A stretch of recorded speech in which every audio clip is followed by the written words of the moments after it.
waxaa dhacda marmarka qaar waxaad samayntiisa aad iyo aad u jeceshahay adoo inaad samayso oo asxaabtaada la enjoy garayso ood muddo dheer samaynaysay oo aad la qabsatay inay wuxuu kugu khasbaan ama aad wakhti u weydo samayntiisa aad iskaga hadho.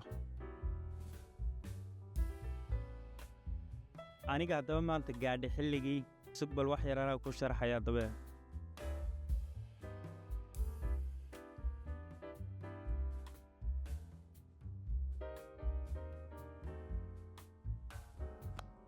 For very, very long time, imika kubad baa ciyaaray. You know that feeling? dareenkaa mataqaana markaad doonayso waxaad jeceshahay inaad samayso mana samayn kartid, ama waqti ha noqoto ama wax kale ha noqoto, busy aad ka noqoto, sidee doontaba ha noqoto aanad samayn karin. kubaddana waan jecelahay, I love football. laakiin imika last 6 months ilaa 3 jeer baan ciyaaray meelaha.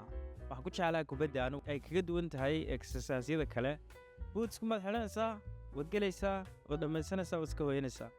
yacni way yara adagtahay intaad kabaa iska xidhato aad orod isaga baxdo. laakiin kubadda asxaabtii baa kula soo hadlaysa, arkaalay waa maku soo maraa, adigaa ogeyn baad gelaysaa.